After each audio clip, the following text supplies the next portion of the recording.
సనాతన ధర్మంలోని వైదిక ఆచారాలలో శంఖాన్ని చాలా పవిత్రమైనదిగా భావిస్తారు.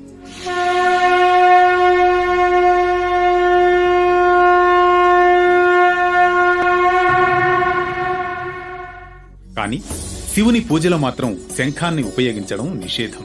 అలాగే శంఖంతో శివుడికి నీటిని అర్పించరు. దీని వెనుక ఒక పురాణ గాథ ఉంది. శివపురాణం ప్రకారం రాక్షసరాజు దంభుడు సంతానం కోసం ఘోరమైన తపస్సు చేశాడు. అతని తపస్సుకు సంతోషించిన విష్ణువు వరం కోరుకోమని అడుగుతాడు. దంభుడు చాలా శక్తివంతమైన కొడుకు కావాలని కోరుకున్నాడు. ఆ వరంతో దంభుడికి ఒక కుమారుడు జన్మించగా అతనికి శంఖచూడు అని పేరు పెట్టారు. శంఖచూడు చిన్ననాటి నుంచే బ్రహ్మదేవుణ్ణి ప్రసన్నం చేసుకోవడానికి తపస్సు చేశాడు. అతని తపస్సుకు సంతోషించిన బ్రహ్మదేవుడు అతనిని వరం కోరుకోమని కోరాడు.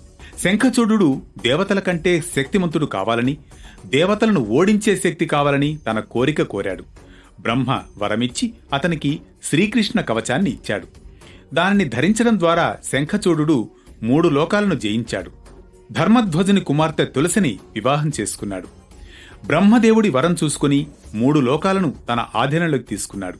అతని దురాగతాలతో విసిగిపోయిన దేవతలు శివుణ్ణి ప్రార్థించారు.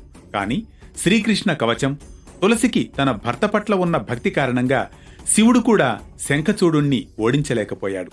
దాంతో విష్ణువు బ్రాహ్మణ రూపాన్ని ధరించి శంఖచూడు నుంచి శ్రీకృష్ణ కవచాన్ని మోసపూరితంగా దానంగా తీసుకున్నాడు.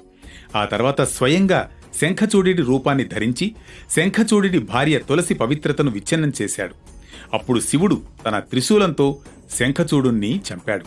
అతని ఎముకల నుంచి ఒక శంఖం బయటపడింది. స్వయంగా శివుడే శంఖచూడుణ్ణి వధించిన కారణంగా శివుడి పూజలో శంఖం ఉండదు.